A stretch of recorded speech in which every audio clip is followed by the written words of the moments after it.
हाँ तो भाई, क्या हाल है आप सभी के? चलिए अच्छे हैं। देखिए तो कल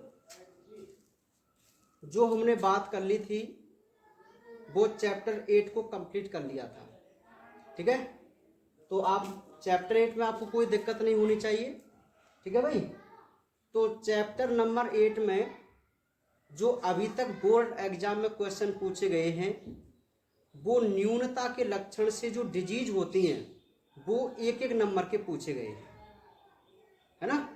एक बार पूछा है मटर का मॉर्स स्पॉट रोग किसकी कमी के कारण होता है, और एक बार पूछा था नींबू में शीर्षारंभी रोग किस कारण होता है, किसकी कमी के कारण होता है। ठीक है, तो मैं आपको 5 मिनट में एक बार उसको फिर दोबारा से रिवाइज करा देता हूँ कि आखिर हमें चैप्टर नंबर 8 में क्या क्या पढ़ने को मिला। तो मैं आपको सबसे पहले बताऊं कि हमने सर्वप्रथम चैप्टर नंबर 8 में मिनरल्स की अध्ययन की विधियां देखी। ठीक है, और अध्ययन की विधियां कौन कौन सी देखी मैं आपको बता दूं। सबसे पहले देखी थी हमने पादप वस्म विश्लेषण। ठीक है, सेकंड थी बालू संवर्ध प्रयोग और थर्ड थी जल संवर्ध प्रयोग। ठीक है भाई, तो ये 3 विधियां हमने देखी। उसमें जो प्लांट आस विधि थी, पादप वस्म एनालिसिस, प्लांट आस एनालिसिस, पादप वस्म विश्लेषण, इस विधि से केवल हमको ये पता चलता है कि आखिर प्लांट में कौन कौन से मिनरल प्रेजेंट होते हैं। ठीक है, तो एक आप यहाँ से परिभाषा जरूर याद करके चलना कि आखिर पादप भस्म किसे कहते हैं। तो मैंने एक छोटी सी बात आपको बताई थी, क्या कि यदि प्लांट के शुष्क भार को आप जलाएं तो उसके कार्बनिक पदार्थ जल जाते हैं, नष्ट हो जाते हैं, और जो पदार्थ शेष बचता है उसे हम पादप भस्म कहते हैं। मतलब मैं सीधी सी भाषा में कहूँ, राख। ठीक है, दूसरी जो बालू संवर्ध और जल संवर्ध विधि थी, इस दोनों विधियों से हमें ये पता चलता है कि आखिर प्लांट के लिए मिनरल्स क्यों आवश्यक हैं और किस रूप में और कैसे आवश्यक है। ठीक है, तो बालू संवर्ध से आप वर्मिकुलाइट यानी कि वर्मिकुलोपोनिक्स को याद रखना, और जल संवर्ध को हम हाइड्रोपोनिक्स कहते हैं, तो हाइड्रोपोनिक्स याद रखना। एक एक नंबर के क्वेश्चन है ये, वर्मिकुलोपोनिक्स क्या है और हाइड्रोक्लोपोनिक्स क्या है। ठीक है, हाइड्रोपोनिक्स तो आप याद रखना भाई इनको। ठीक है, उसके बाद मैं आपको बता दूं कि हमने कुछ बेसिक पॉइंट और यहाँ पर देखे, और वो बेसिक पॉइंट क्या देखे कि आखिर पौधों में कौन कौन से तत्व अनिवार्य होते हैं, कि आखिर पौधों के अनिवार्य तत्व क्या होते हैं। फिर हमने वहाँ कि आखिर हमने क्या था कि अनिवार्य तत्व के रूप में 17 तत्वों को चुना। अब वो हमसे ये पूछता है कि वैज्ञानिकों ने केवल 17 तत्वों को ही अनिवार्य तत्व के रूप में क्यों चुना, आखिर उनकी क्या शर्तें थी, क्या कंडीशन थी। तब आपको 3-4 बात वहां पर बतानी थी कि ऐसे तत्व जिनकी कमी को कोई पूरा नहीं करे वो अनिवार्य तत्व माने जाएंगे। ऐसे तत्व जो प्लांट की उपापचय क्रिया में भाग लेंगे वो अनिवार्य तत्व माने जाएंगे। ठीक है, और ऐसे तत्व जो इनकी वृद्धि और जनन प्रक्रिया से संबंधित हैं वो अनिवार्य तत्व माने जाएंगे। तो इस प्रकार हमने अनिवार्य तत्वों का निर्धारण किया था। ठीक है, टॉपिक आपको लर्न है। उसके बाद फिर हमने ये देखा कि भाई उसने ये कहा कि जो अनिवार्य तत्व होते हैं वो कार्य के आधार पर भी डिफरेंट टाइप के होते हैं। कार्य के आधार पर जैसे आप बोलेंगे कि सर कुछ जो मिनरल्स होते हैं वो प्लांट की संरचना के लिए रेस्पॉन्सिबल होते हैं, तो आप उनको बोलेंगे संरचनात्मक तत्व, जैसे कार्बन, हाइड्रोजन, ऑक्सीजन, नाइट्रोजन पढ़ा था हमने। फिर आप बोलेंगे सर कुछ जो मिनरल्स होते हैं वो ऊर्जा के लिए रेस्पॉन्सिबल होते हैं, तो हम उनको बोलेंगे ऊर्जा संबंधी तत्व। नहीं आई बात समझ में? कुछ एंजाइम सक्रियक जो प्लांट के एंजाइमों को सक्रिय करते हैं, है ना, और कुछ ऐसे जो कोशिका के परासरणिक कार्यों को संतुलन करते हैं। तो इस प्रकार 4 भागों में हमने अपने मिनरल्स को बांटा था कार्य के आधार पर, ठीक है। उसमें फिर हमने छोटे से पॉइंट और पढ़े, बहुत बेसिक पॉइंट हमने, माइनर पॉइंट पढ़े कि हमारे पास 14 तत्व ऐसे हैं जो खनिज तत्व हैं और 3 तत्व कार्बन, हाइड्रोजन, ऑक्सीजन ये अखनिज तत्व हैं। क्यों? क्योंकि ये मृदा से प्राप्त नहीं होते। तो आपको ये शब्द भी याद रखना था। और एक शब्द और आपको याद रखना था कि प्लांट ऑक्सीजन लेते हैं कार्बन डाइऑक्साइड से, कार्बन लेते हैं कार्बन डाइऑक्साइड से और ऑक्सीजन लेते हैं जल से, H2O से, ठीक है, ये पढ़ा था हमने। उसके बाद फिर हमने अपने मिनरल्स को प्लांटों में क्वांटिटी के आधार पर कि पौधों में किन तत्वों की कितनी मात्रा होती है, उस आधार पर भी हमने इसको 2 भागों में बांटा। एक तो थे बृहद और एक थे लघु। भाई बृहद पोषक तत्व और लघु पोषक, जिनको सूक्ष्म पोषक तत्व कहते हैं। तो मैं आपको बता दूं कि जिनकी मात्रा 1 से 10 मिलीग्राम के बीच होती है 1 ग्राम शुष्क भार में, उन्हें हम क्या मानते हैं? बृहद पोषक तत्व मानते हैं। जिनकी संख्या कितनी होती है? 9 होती है। और मैं आपको बता दूं कि जिनकी लेस देन 1 मिलीग्राम हो 1 ग्राम में, उनको हम क्या मानते थे? लघु पोषक तत्व मानते थे। जिनकी संख्या कितनी थी? 8।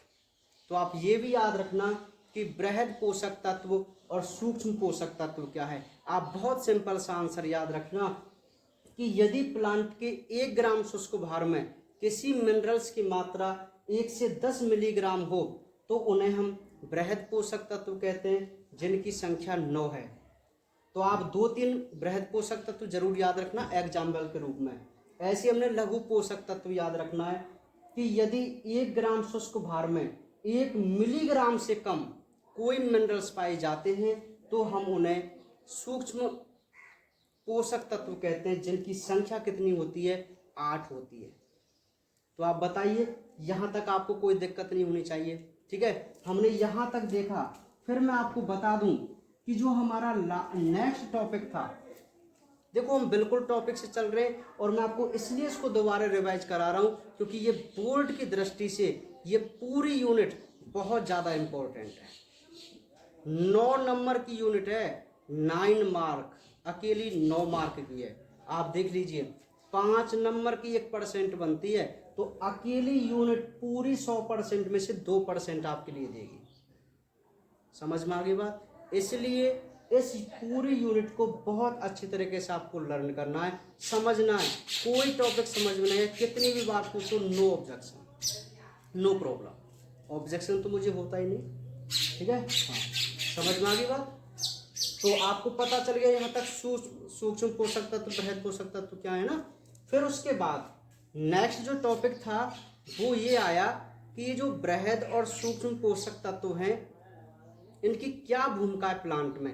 तो मैं आपको एक सिंपल सी बात बता दूं, मैंने आपको वहां पर 3 प्रकार से क्वेश्चन बनाए कि एक तो आप ये देखिए कि प्लांट अमुक मिनरल्स को किस रूप में एब्जॉर्ब कर रहा है, पहले टाइप का क्वेश्चन। दूसरे टाइप का क्वेश्चन कि इस एलिमेंट का, इस तत्व का कोई विशिष्ट कार्य है क्या, उस विशिष्ट कार्य को याद करना।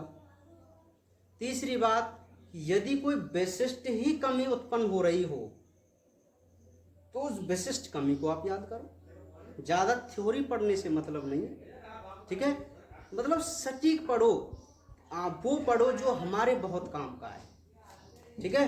हाँ, तो 3 प्रकार से क्वेश्चन आप अपने, जो मैंने 14 तत्व कराए थे आपको, तो वहां से आपको पहचानने हैं, याद करने, बहुत ज्यादा भाई ध्यान देना है, ठीक है। उनको या समझाने का कोई वैसा तरीका तो है नहीं भाई, वो याद ही करने पड़ेंगे, आप भी सभी जानते हैं ना। उस टॉपिक के बाद 3 पॉइंट विशिष्ट थे, और वो पॉइंट विशिष्ट क्या थे कि तरुण पत्तियों में कौन से तत्वों की कमी के लक्षण पहले प्रकट होते हैं। 3 पॉइंट लिखाए थे। तरुण पत्ती में, सबसे पहली पत्ती में, अग्रस्त कलिका में, पुरानी पत्ती में। देखो, अग्रस्त कलिका, पुरानी पत्ती और तरुण पत्ती, इन 3 प्रकार की डिफरेंट संरचनाओं में कौन कौन से तत्वों की कमी के लक्षण पहले प्रकट होते हैं, वो मैंने आपको पॉइंट वाइज लिखा है, 3 पॉइंट, जहां से बोर्ड एग्जाम में एक बार पिछली बार क्वेश्चन पूछ लिया गया था। तो आप इस बार याद रखना, इनको भी इस बार आने के चांस हैं, ठीक है। उसके बाद फिर हम अपने मुख्य टॉपिक की तरफ चले थे, जिसको हम लवण अवशोषण की क्रियाविधि कह के चल रहे थे। वहां हमने, आपको खूब पता है कि 2 प्रकार से लवण अवशोषण देखे, एक तो पैसिव और एक एक्टिव।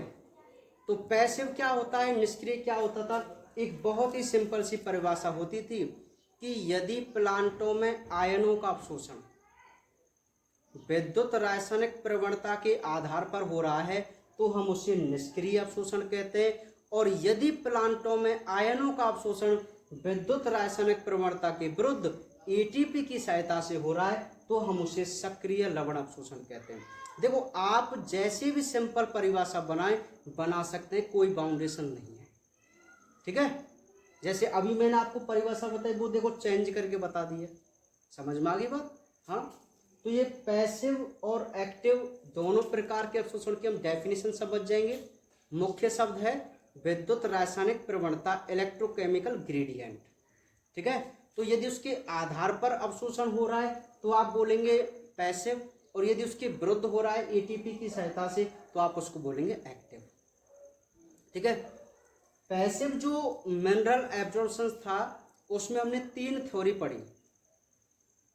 कितनी थ्योरी पढ़ी? 3 थ्योरी पढ़ी।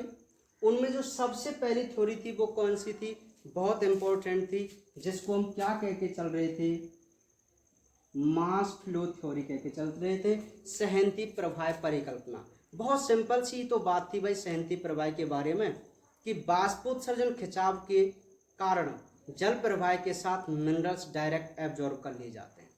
दूसरी थी आयन एक्सचेंज, आयनों का विनिमय। तो जड़ की सतह और घोल के बीच यदि आयन एक्सचेंज हो तो आयन विनिमय, धनायन धनायन से, ऋणायन ऋणायन से। और तीसरी जो इंपॉर्टेंट थी, जिसको हम डोनल इक्विलिब्रियम कह के चल रहे थे, वो एक बहुत इंपॉर्टेंट थी।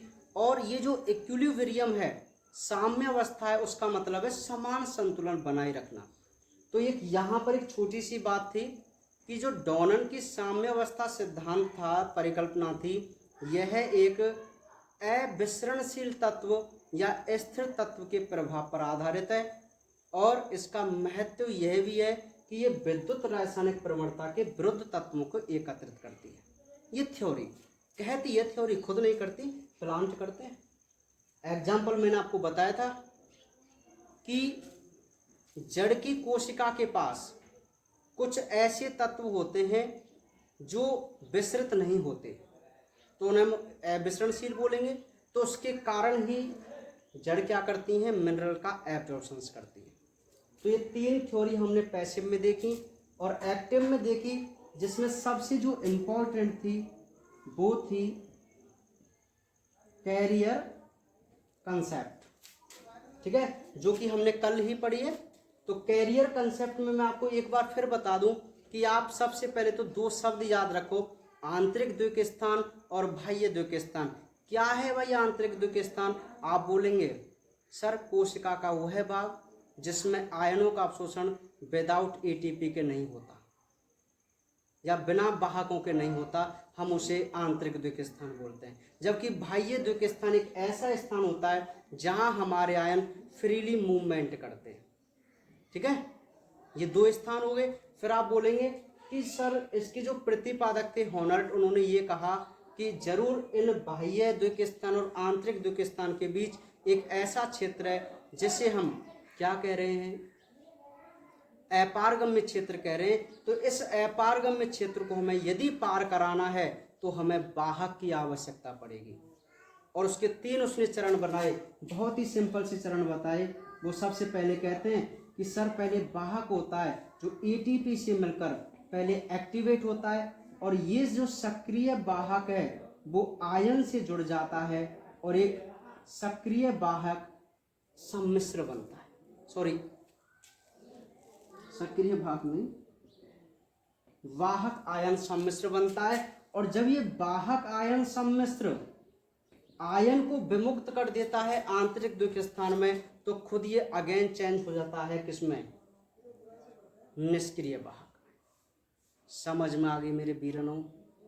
ठीक है, तो ये था हमारा चैप्टर नंबर 8, जो कि बहुत ही इंपॉर्टेंट है बोर्ड एग्जाम की दृष्टि से। अब मैंने को फिर आप एक बार रिवाइज करा दिया है, आप लास्ट में वर्मिकुलाइट देख ही लेंगे, उसके गुण बहुत अच्छी तरीके से पढ़ लेना, वर्मिकुलाइट के गुण। ठीक है, हाँ, तो ये था हमारा चैप्टर नंबर 8। ठीक है, तो आपको पूरा रिवाइज है, और अब जो हम बात करने वाले हैं वो करेंगे चैप्टर नंबर 9 के बारे में। ठीक है,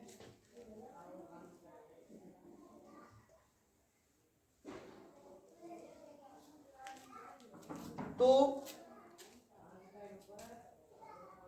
इस यूनिट का जो लास्ट चैप्टर है 9, चैप्टर 9, जिसको हम एंजाइम्स कहते हैं। ठीक है भाई, चैप्टर नंबर 9 जिसको हम एंजाइम कहते हैं, और ये जो 9वां पार्ट है वो हमारी सेकंड यूनिट का लास्ट चैप्टर है। तो इंटरेस्टिंग मैं कहता हूँ कि जो बॉटनी है ना, उसको पढ़ाने में भी बहुत मजा आता है और पढ़ने में भी बहुत मजा आता है, क्योंकि जो चीज़ें ज़्यादा टिपिकल होती हैं या जिनके बारे में हम थोड़ा कम जानते हैं, उनको पढ़ने में बहुत मजा आता है यदि हम उसके कंसेप्ट क्लियर हों तो। ठीक है, हाँ, और मेरी तो बहुत ही फेवरेट है बॉटनी, है ना, दोनों ही है, जूलॉजी बॉटनी, पर मतलब बॉटनी को पढ़ाने में बहुत ज़्यादा इंटरेस्ट आता है ना, क्योंकि जूलॉजी है ना, उससे तो हम बोर्ड से हो गए, मतलब सारी चीज़ें जानते हैं ना। चलिए भाई, देखिए, तो ये जो एंजाइम्स हैं, अब एक बात आप समझना कि जो प्लांट होते हैं, पौधे जो होते हैं, क्योंकि हम बॉटनी पढ़ रहे हैं, मैंने आपको बता दिया चैप्टर नंबर 1 से चैप्टर नंबर 20 तक हम बॉटनी का अध्ययन करेंगे, और 21 से 42 तक हम जूलॉजी का अध्ययन करेंगे। तो वहाँ हमारे लगभग 7 चैप्टर रह गए, 21, 30 और जो लास्ट यूनिट जिसमें 5 है, तो 7 चैप्टर रह गए, वो हम आराम से कर लेंगे। और अभी हम पूरी बॉटनी को कंप्लीट ही करेंगे, एक भी चैप्टर यहाँ नहीं छोड़ेंगे। ठीक है, सभी चैप्टरों को यहाँ पे से लेके चलेंगे भाई, है ना। सुनिए अब, तो एंजाइम्स नाम से ही हमें ये पता चल रहा है कि इस पूरे चैप्टर में अब हम प्लांटों के एंजाइम के बारे में बात करेंगे। और मैं आपको बता दूं कि यहाँ से अगले जो चैप्टर हैं वो प्लांट के मुख्य टॉपिक हैं, बॉटनी के मुख्य चैप्टर हैं, और जो नीट के पॉइंट ऑफ व्यू से बहुत ज़्यादा इंपॉर्टेंट है। ठीक है, हाँ, नीट में सर्वाधिक मात्रा में जो क्वेश्चन आते हैं ना, वो इन अगले चैप्टरों से आएंगे जो हम अभी आगे कराएंगे। ठीक है भाई, हाँ, ध्यानपूर्वक आप समझना उनको, ना। देखिए, तो एंजाइम, सबसे पहले इसकी डेफिनेशन देखते हैं। उसकी एक परिभाषा होती है, प्रोटीन प्रकृति के ऐसे कार्बनिक पदार्थ जो जीवित कोशिका में जैव उत्प्रेरक की तरह कार्य करते हैं, एंजाइम्स कहलाते हैं। ठीक है, एक बहुत ही सिंपल सी डेफिनेशन होती है एंजाइम्स की, वो क्या है कि प्रोटीन प्रकृति के ऐसे कार्बनिक पदार्थ, ठीक है, कार्बनिक और अकार्बनिक आप जानते हैं सभी, है ना। तो एंजाइम्स, हार्मोन जो भी है वो सब कार्बनिक पदार्थ है, मतलब मिनरल्स को छोड़कर सभी कार्बनिक है। तो प्रोटीन प्रकृति के, अब ये स्पष्ट कह रहा है कि ये प्रोटीन प्रकृति के होते हैं ना, ऐसे कार्बनिक पदार्थ जो जीवित कोशिकाओं में एक बायो कैटलिस्ट की तरह काम करें, जैव उत्प्रेरक की तरह काम करें। आप याद कीजिए 10th क्लास, जिसमें शायद साइंस में चैप्टर नंबर मुझे कन्फर्म नहीं है, 6वां या 7वां पार्ट था, शायद 6वां था, जिसमें आपने उत्प्रेरक के बारे में बात की थी, जहां आपने 4 प्रकार के कैटलिस्ट पढ़े थे उत्प्रेरक। और उन उत्प्रेरक में सबसे लास्ट का जो उत्प्रेरक था वो जैव उत्प्रेरक था क्या, है ना? जैव उत्प्रेरक क्या है भाई? अच्छा, उत्प्रेरक क्या होता है? उत्प्रेरक एक ऐसा पदार्थ होता है जो स्वयं अपरिवर्तित होकर क्रिया के वेग को बढ़ा देता है या क्रिया के वेग को परिवर्तित कर देता है। कहने का मतलब है कोई भी रिएक्शन होती है बॉडी के अंदर, तो जो कैटलिस्ट होते हैं वो खुद तो उसमें काम नहीं आते, लेकिन उसको या तो तेज कर देंगे या कम कर देंगे, मतलब कहने का मतलब है प्रभावित कर देंगे, तो उन्हें हम कैटलिस्ट कहते हैं।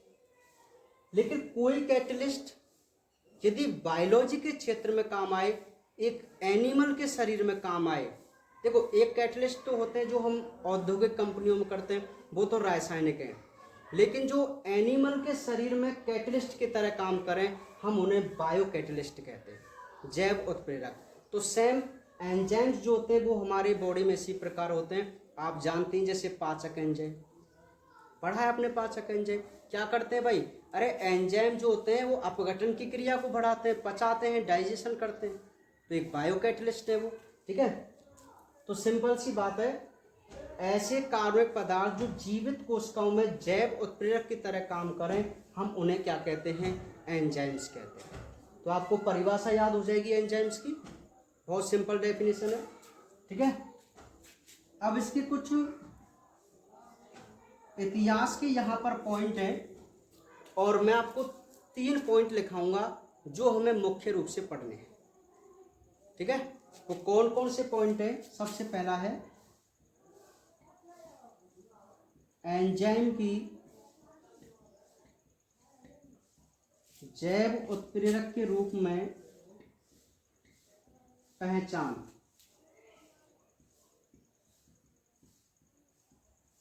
बर्जीलियस ने की। नेक्स्ट पॉइंट, एंजाइम शब्द का प्रयोग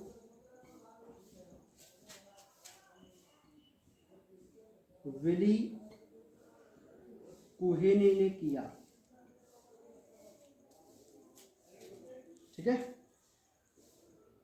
नेक्स्ट है तीसरा,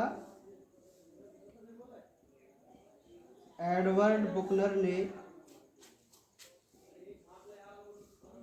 सर्वप्रथम ईस्ट कोशिका से जाइमीज एंजाइम को पृथक किया, ठीक है।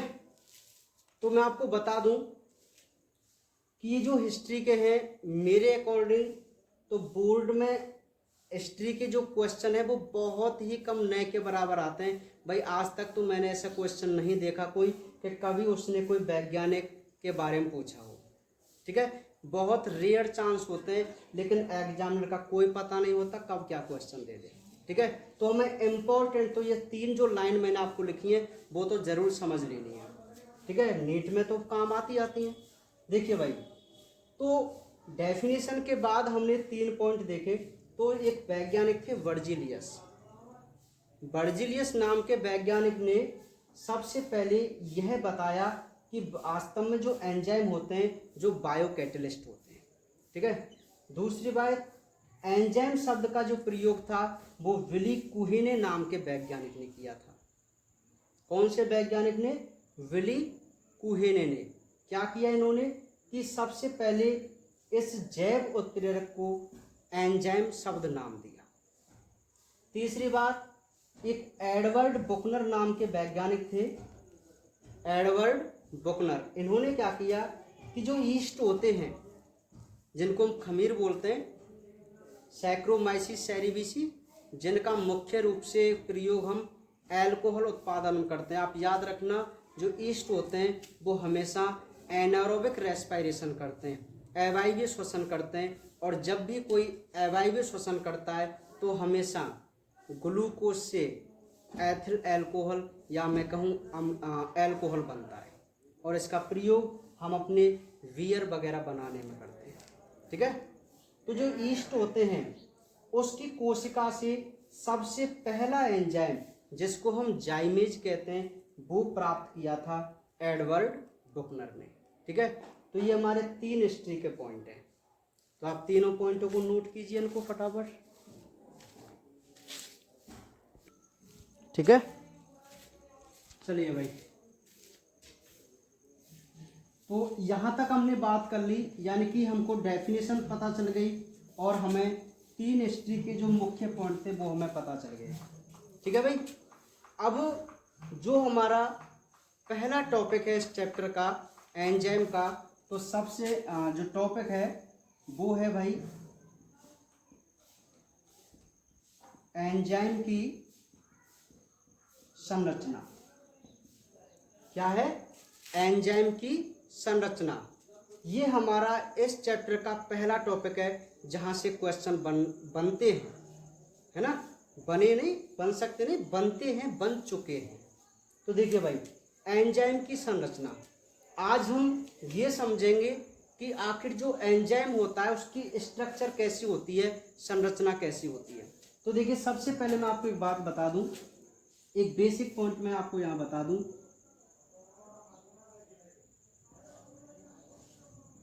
अधिकांश एंजाइम प्रोटीन के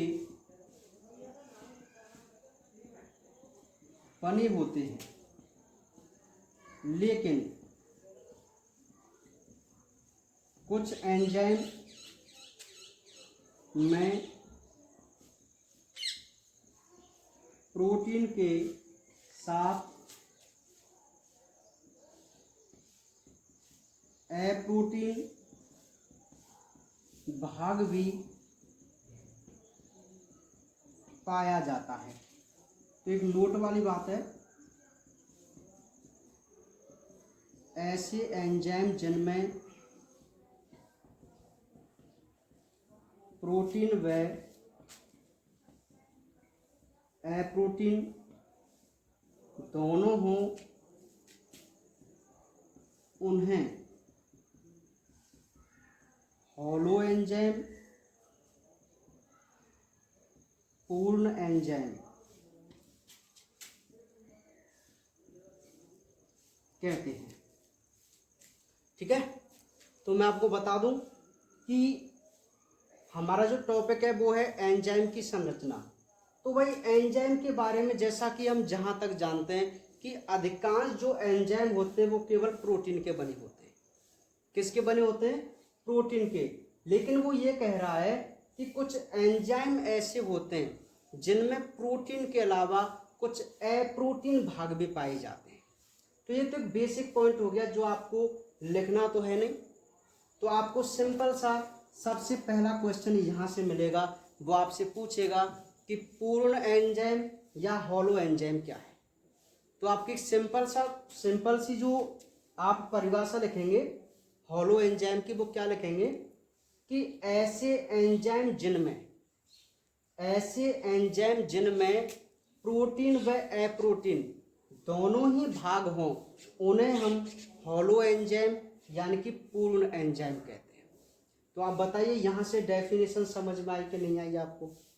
एक बहुत सिंपल सी बात है, आपको दिमाग में याद रखना है कि भाई जो एंजाइम्स होते हैं वो प्रोटीन प्रकृति के होते हैं, लेकिन कुछ एंजाइम्स ऐसे भी हैं जिनमें प्रोटीन के अलावा अप्रोटीन भाग भी पाए जाते हैं। ठीक है, तो उन्हें हम उस प्रकार के एंजाइम को हम क्या बोलेंगे? हॉलो एंजाइम यानी कि पूर्ण एंजाइम बोलेंगे। और मैं आपको इसको एग्जाम्पल में आपको बता दूं, जैसे एक एंजाइम है राइबोजाइम। ठीक है, अच्छा, राइबोजाइम की जो खोज की थी वो अल्टमैन ने या अल्टमान ने की थी, अल्टमान कह सकते हैं हम इसको। एक राइबोजाइम नाम का एंजाइम है जिसकी खोज अल्टमान ने की थी, और इसमें क्या है? प्रोटीन के अलावा आरएनए पाया जाता है। बात समझना, राइबोजाइम एंजाइम में प्रोटीन के अलावा एक अन्य अप्रोटीन भाग जिसको हम आरएनए कहते हैं वो पाया जाता है। इसलिए ये किस प्रकार का एक एंजाइम है? हॉलो एंजाइम, जिसको हम पूर्ण एंजाइम कह सकते हैं। तो आपको अंतर पता चल गया कि आखिर एंजाइम और पूर्ण एंजाइम क्या है। आगे बात समझ में आपको, ठीक है? तो आप याद रखेंगे इस बात को, है ना। हमारा जो टॉपिक चल रहा है वो क्या है? एंजाइम की संरचना। देखो आपको मैं कितनी बार कह चुका हूँ भाई, बायोलॉजी में डायरेक्ट क्वेश्चन वो नहीं पूछता। वो आपसे ऐसे थोड़े पूछेगा कि एंजाइम की संरचना को समझाइए, कभी नहीं पूछेगा।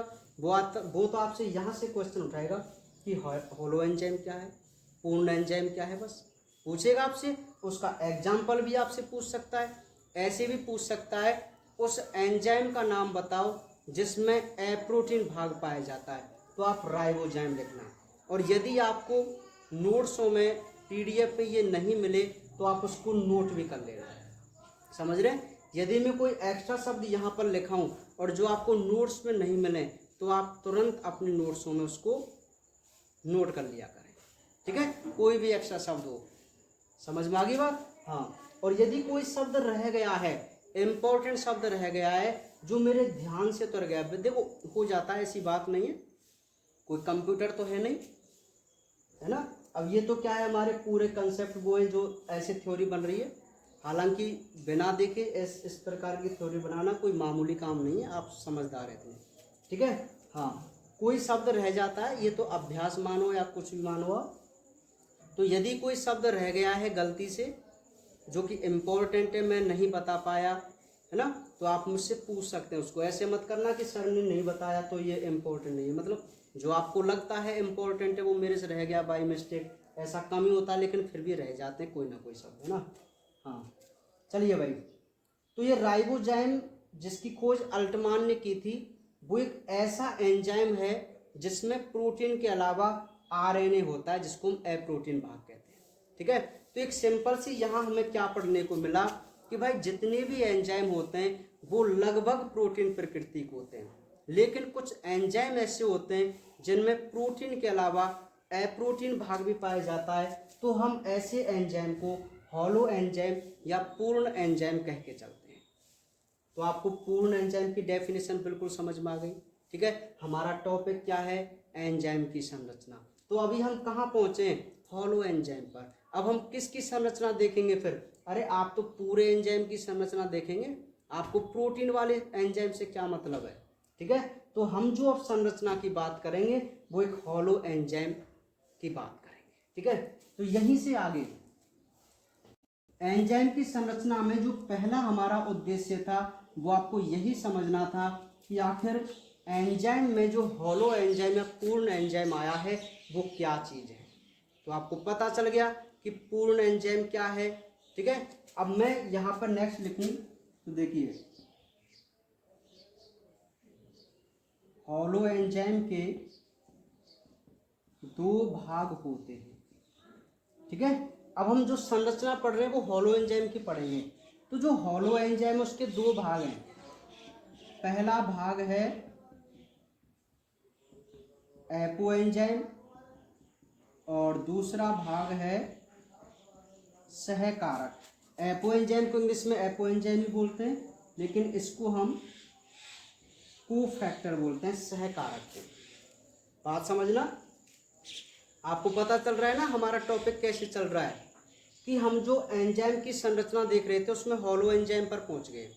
तो भी जो हॉलो एंजाइम है, चलो मैं एक बार टाइम देख लेता हूँ, मैं उस हिसाब से फिर आपको समझाऊंगा इसको। हाँ देखिए, ध्यान से समझो कि हॉलो एंजाइम के दो भाग हैं, एक तो है एपो एंजाइम और एक है सहकारक, ठीक है। अब हम दोनों की डिटेल से बात करेंगे और यहीं से हमारे क्वेश्चन बनेंगे जो बोर्ड एग्जाम में पूछे गए, पूछ लिए या पूछ सकता है आगे भी, ठीक है। तो सबसे पहले जो हम बात करेंगे वो एपो एंजाइम के बारे में बात करेंगे। तो आपको पता होना चाहिए ना एपो एंजाइम क्या है। तो देखिए, एंजाइम का प्रोटीन वाला भाग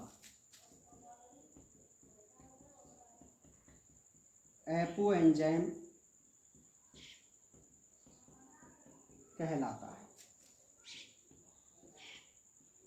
इस पर विशेष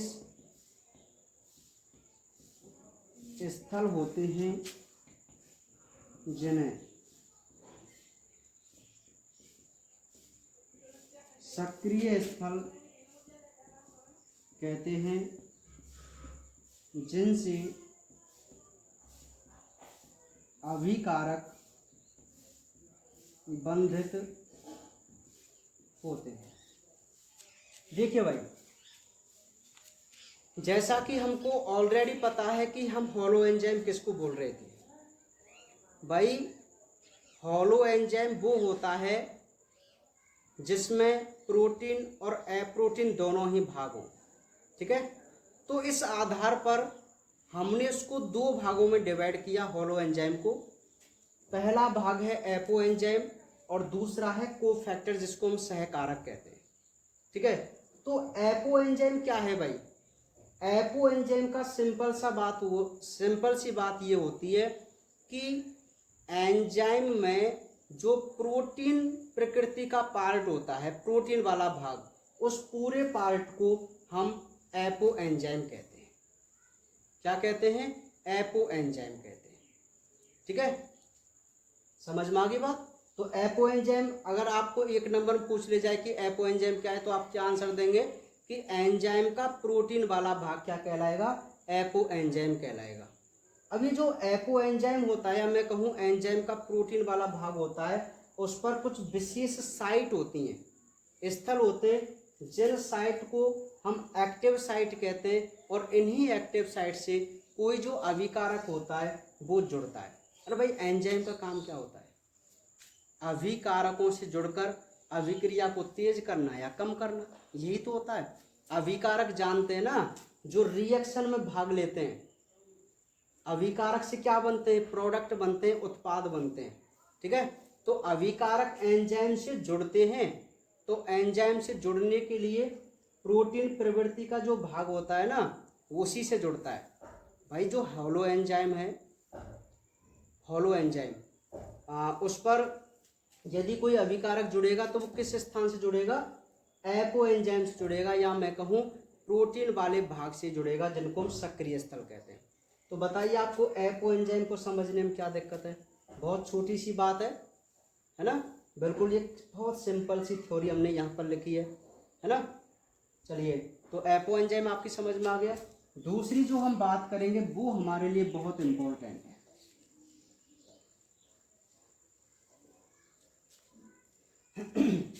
और जिसे हम कहते हैं सहकारक, को फैक्टर, ठीक है भाई। तो ये को फैक्टर क्या है? इसके 3 भाग हैं।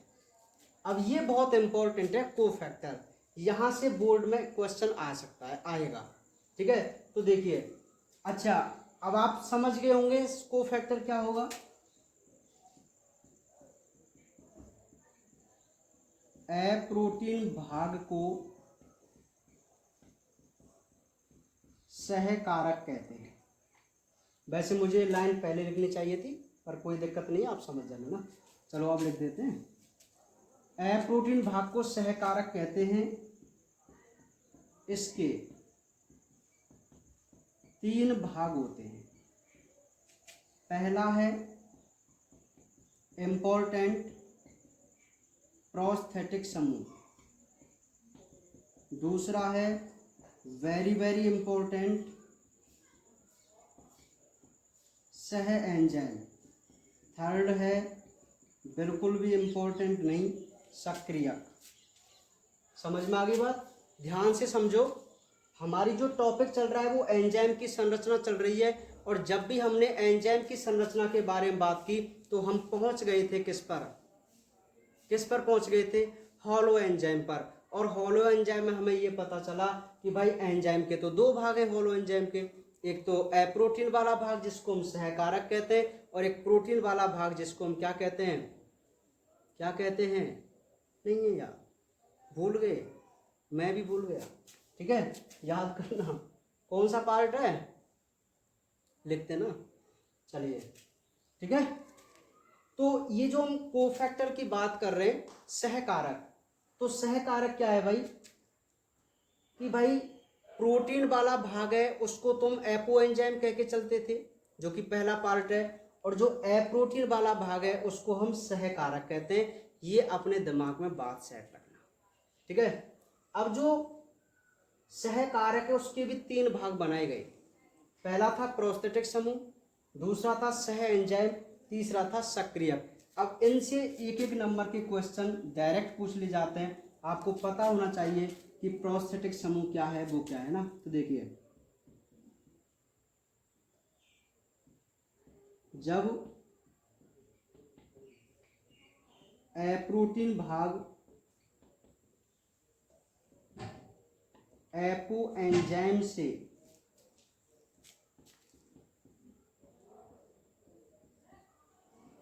दृढ़ता पूर्वक जुड़ा हो तो उसे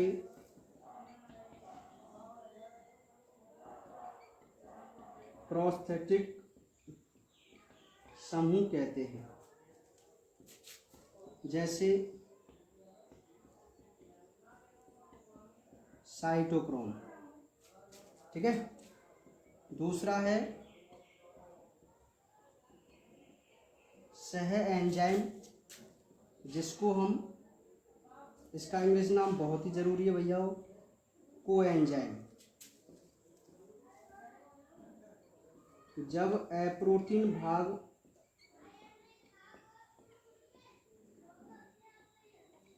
एपो एंजाइम से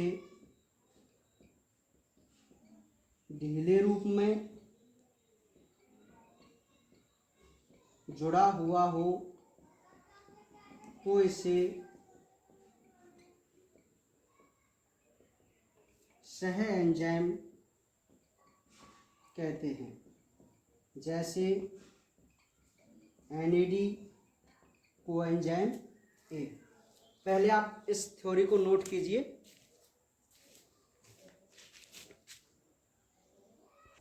ठीक है। चलिए भाई ध्यान से समझिए, या चलो मैं तीसरा यहाँ लिख दूंगा ना, कोई दिक्कत नहीं है, फिर हम एक साथ बात कर लेंगे उसकी। थर्ड है सक्रियक।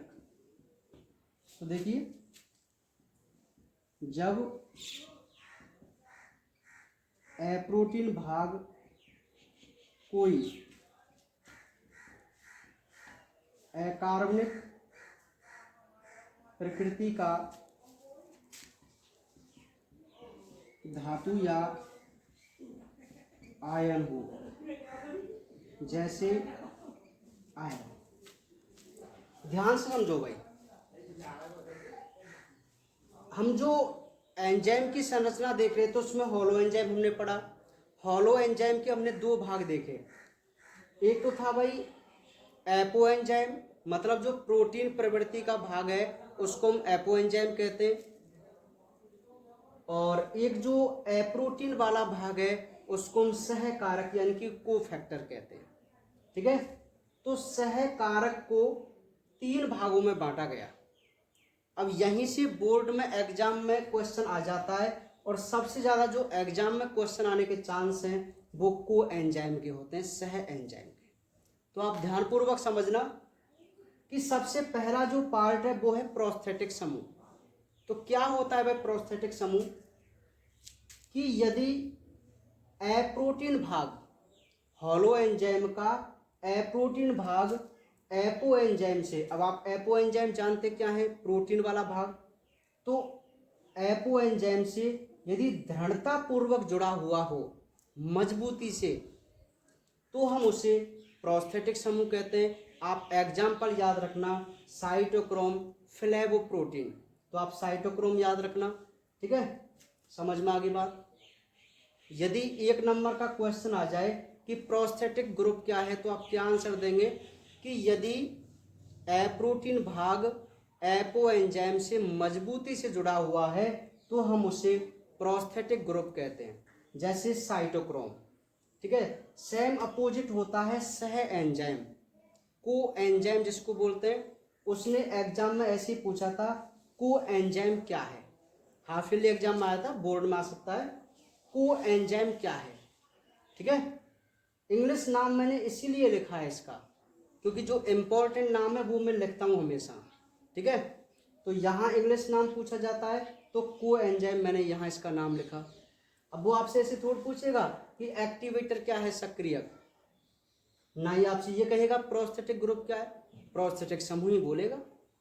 ठीक है, तो कोएंजाइम क्या है कि यदि एप्रोटीन भाग एपो एंजाइम से ढीले रूप में जुड़ा हुआ है, या मैं कहूँ कि ऐसा जुड़ा हुआ है जो हट जाए और फिर दोबारा से जुड़ जाए, मतलब बहुत ही ढीला, तो उसे हम सह एंजाइम कहते हैं, जिसके एग्जाम्पल हैं NAD और कोएंजाइम A। इसके 2 एग्जाम्पल आप जरूर याद रखना। वो आपसे पूछता है कोएंजाइम क्या है, इसका एग्जाम्पल दीजिए, तो कोएंजाइम A आप याद रख के चलना। ठीक है, ये 2 आपको पता चल गए, एक तो मजबूती से जुड़ा हुआ है, एक ढीले रूप में जुड़ा हुआ है। जो मजबूती से जुड़ा हुआ होता है उसे प्रोस्थेटिक, और जो ढीले रूप से जुड़ा हुआ होता है उसे कोएंजाइम। और जो तीसरा है वो क्या है, सक्रियक। ये कोई खास ज़्यादा इम्पोर्टेंट नहीं है, फिर भी हमें पढ़ना है कि यदि कोई एप्रोटीन भाग किसी एंजाइम में एप्रोटीन भाग कोई धातु या आयन या तत्व है तो उसे हम सक्रियक भाग कहते हैं, जैसे आयरन। भाई यदि किसी एंजाइम में जो एप्रोटीन भाग है, जैसे राइबोजाइम में RNA एप्रोटीन भाग था, यदि किसी में आयन हो एप्रोटीन तो हम उससे क्या बोलेंगे, सक्रियक बोलेंगे। क्या बोलेंगे, सक्रियक। तो ये था हमारा एंजाइम, मतलब एंजाइम की संरचना। तो आपको पता चल गया एंजाइम की संरचना, है ना। तीनों को एक बार फटाफट नोट कर लीजिए कैसे आपको बनाना है।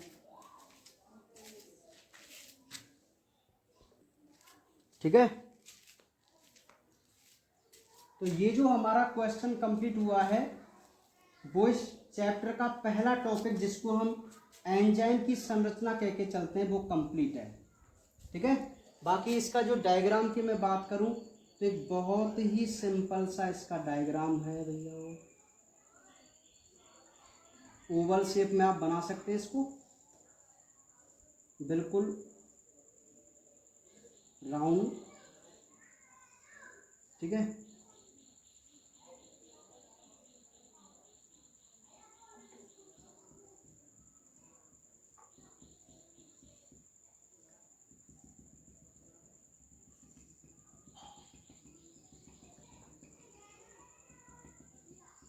देखिए ये जो भाग है वो तो हो जाएगा एपो एंजाइम, और ये जो हो जाएगा वो हो जाएगा प्रोस्थेटिक समूह। क्योंकि हमारी बुक में जो, अच्छा इसको राउंड कर देना, आप समझ गए ना केवल, बिल्कुल है ना। देखो यदि आपसे वो क्वेश्चन पूछे कि एक हॉलो एंजाइम का नामांकित चित्र बनाओ, हॉलो एंजाइम का, तो आपको बिल्कुल इस प्रकार का डायग्राम बनाना है। ठीक है, इस डायग्राम में क्या है, देखो कितना सिंपल है, एक राउंड शेप में करके बीच में ऐसा कर देना, वो तो है प्रोस्थेटिक समूह और ये है एपो एंजाइम। तो ये बताओ एक प्रकार का हॉलो एंजाइम है कि नहीं, जिसमें प्रोस्थेटिक समूह जो कैसा है भाई, एप्रोटीन भाग है, और जो एपो एंजाइम है वो प्रोटीन वाला भाग है। ठीक है, तो आ गई आपको बात समझ में। तो ये जो हमारा टॉपिक है जिसको हम एंजाइम की संरचना कह के चलते हैं वो कंप्लीट है।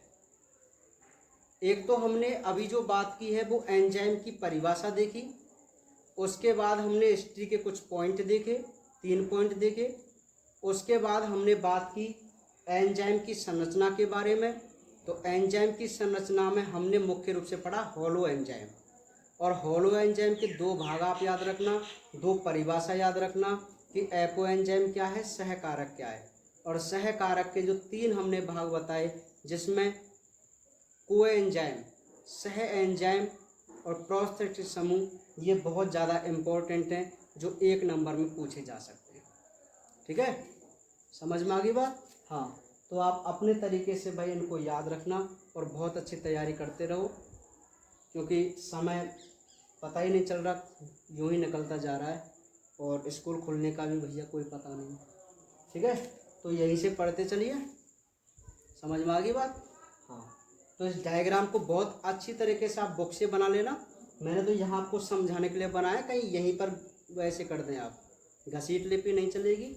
नोट्स वगैरह बनाया करो, अच्छे अच्छे सुंदर नोट्स होने चाहिए। ठीक है, हाँ, तो इस डायग्राम को बना लो भैया, फटाफट बनाओ।